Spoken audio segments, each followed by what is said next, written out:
마가복음 1장 세례자 요한의 선포. 예수 그리스도의 복된 소식 곧 메시지는 정확히 예언자 이사야의 책에 나온 대로 여기서부터 시작된다. 잘 보아라, 내가 내 앞에 내 설교자를 보낸다. 그가 내 길을 평탄하게 할 것이다. 광야에서 외치는 소리여, 하나님 오심을 준비하여라. 길을 평탄하고 곱게 하여라. 세례자 요한이 광야에 나타나서 삶을 고쳐 죄 용서를 받는 세례를 선포했다. 유대와 예루살렘으로부터 사람들이 떼를 지어 그에게 와서 죄를 고백하고 요단강에서 그에게 세례를 받고 삶을 고치기로 결단했다. 요한은 낙타털로 된 옷을 입고 허리에 가죽띠를 둘렀다. 그리고 메뚜기와 야생꿀을 먹었다. 요한은 이렇게 전했다. 진짜는 이제부터다. 이 드라마의 주인공은 너희의 삶을 바꾸어 놓으실 것이다. 그분께 비하면 나는 잔심부름꾼에 지나지 않는다. 나는 너희의 옛 삶을 바꾸어 천국의 삶을 준비시키려고 이 강에서 세례를 주고 있다. 그러나 그분의 세례, 성령의 거룩한 세례는 너희를 완전히 바꾸어 놓을 것이다. 그때 예수께서 갈릴리 나사렛에서 오셔서 요단강에서 요한에게 세례를 받으셨다. 물에서 올라오시는 순간 예수께서는 하늘이 열리고 하나님의 영이 비둘기와 같이 그 위에 내려오는 것을 보셨다. 성령과 더불어 한 음성이 들려왔다. 너는 내가 사랑으로 선택하고 구별한 내 아들, 내 삶의 전부다. 하나님 나라가 여기 있다.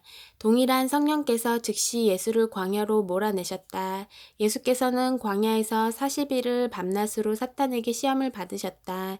들 짐승들이 그분과 함께 있었고 천사들이 그분을 도왔다. 요한이 체포된 뒤에 예수께서 갈릴리에 가셔서 하나님의 메시지를 전파하셨다. 때가 다 되었다. 하나님 나라가 여기 있다. 너희 삶을 고치고 메시지를 믿어라. 예수께서 갈릴리 호숫가를 지나시다가 시몬과 그 동생 안드레가 그물을 던지는 것을 보셨다. 고기잡이는 그들의 평소 직업이었다. 예수께서 그들에게 말씀하셨다. 나와 함께 가자. 내가 너희를 새로운 어부가 되게 하겠다. 잉어와 가물치 대신에 사람을 낚는 법을 가르쳐 주겠다. 그들은 아무것도 묻지 않고 그물을 놓아두고 그분을 따라갔다. 예수께서 호숫가를 10여 미터쯤 더 가시다가 세베대의 아들인 야고보와 요한 형제를 보셨다. 그들은 배에서 그물을 손질하고 있었다.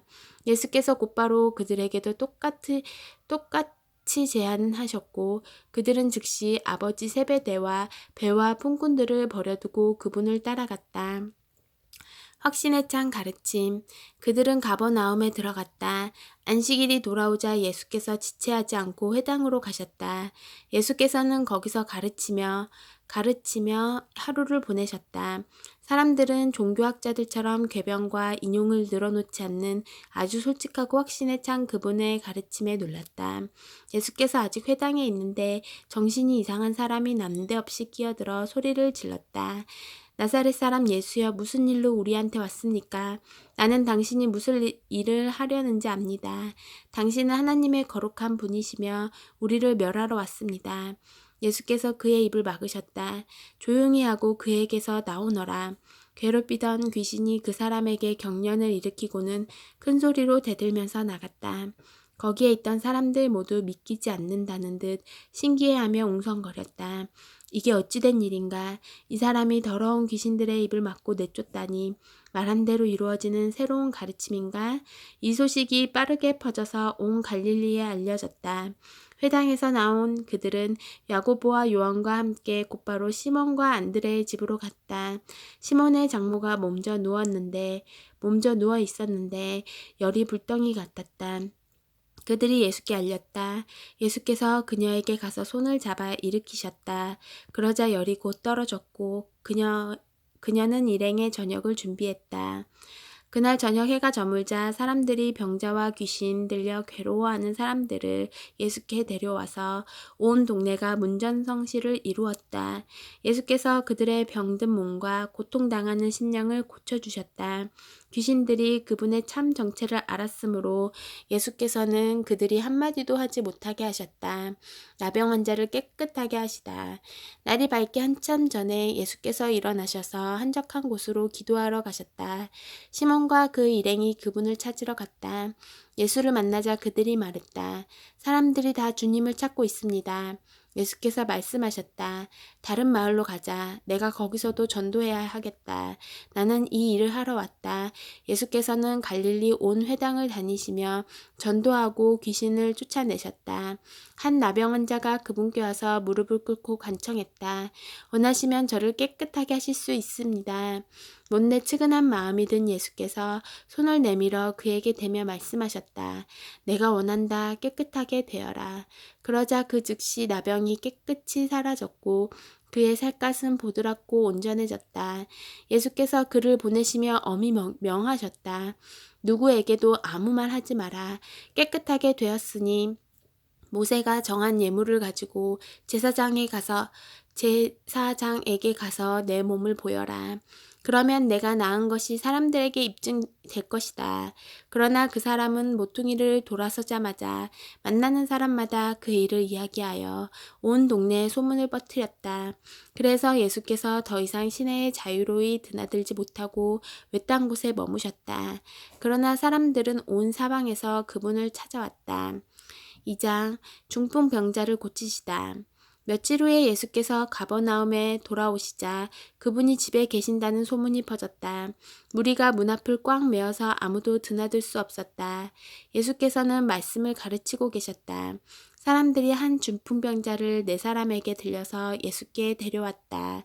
사람이 많아서 안으로 들어갈 수 없자 그들은 지붕을 뜯어내고 중풍병자를 들것에 달아 내렸다.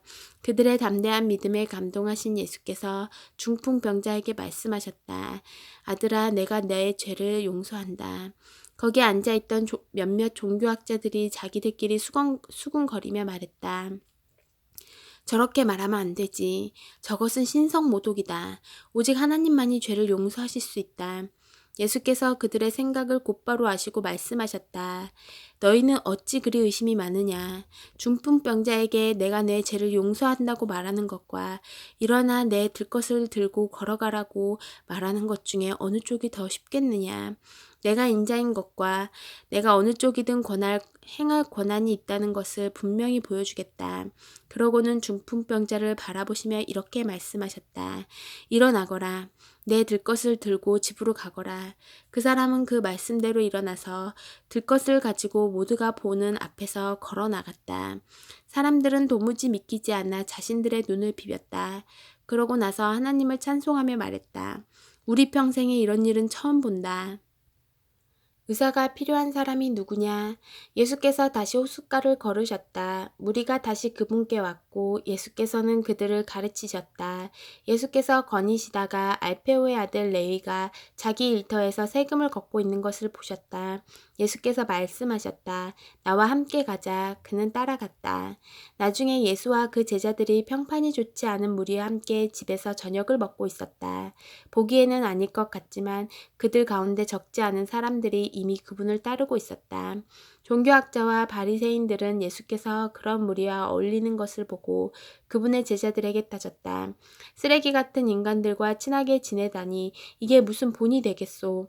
예수께서 들으시고 반박하셨다. 의사가 필요한 사람이 누구냐? 건강한 사람이냐? 병든 사람이냐? 내가 여기 있는 것은 영적으로 건강한 사람을 초청하려는 것이 아니라 죄로 병든 사람을 초청하려는 것이다. 잔치인가 금식인가? 요한의 제자들과 바리새인들의 제자들은 금식하는 습관이 있었다. 몇몇 사람들이 예수께 와서 따졌다. 요한을 따르는 이들과 바리새인들은 금식 훈련을 하는데 당신을 따르는 이들은 왜 그렇게 하지 않습니까? 예수께서 말씀하셨다. 즐거운 결혼식 중에는 빵과 포도주를 아끼지 않고 실컷 먹는다. 나중에 허리띠를 졸라맬 일이 있을지 모르지만 지금은 아니다. 신랑 신부와 함께 있는 동안에는 즐겁게 보내는 법이다. 정겨운 축하의 모닥불에 찬물을 끼얹는 사람은 없다. 하나님 나라가 임한다는 것은 바로 이런 것이다. 예수께서 계속해서 말씀하셨다. 멀쩡한 스카프를 잘라서 낡은 작업복에 대고 깁는 사람은 없다. 서로 어울리는 천을 찾게 마련이다. 그리고 금이 간 병에는 포도주를 담지 않는 법이다. 어느 안식일에 예수께서 곡식이 무르익은 밭 사이를 걷고 계셨다. 제자들이 길을 가다가 곡식 이삭을 땄다. 바리새인들이 이 일로 예수께 말했다. 보십시오. 당신의 제자들이 안식일 규정을 어기고 있습니다. 예수께서 말씀하셨다. 너희는 다윗이 배고플 때 자기와 함께한 동료들과 한 일을 읽어보지 못했느냐? 그가 성소에 들어가 대제사장 아비아달이 보는 앞에서 제단에서 감 물려낸 빵, 곧 제사장들 외에는 아무도 먹지 못하게 되어 있는 거룩한 빵을 먹고 자기 동료들에게도 주지 않았느냐? 이어서 예수께서 말씀하셨다. 우리를 위해 안식일이 만들어진 것이지 안식일을 위해 우리가 만들어진 것이 아니다. 인자는 안식일의 종이 아니라 주인이다. 아멘.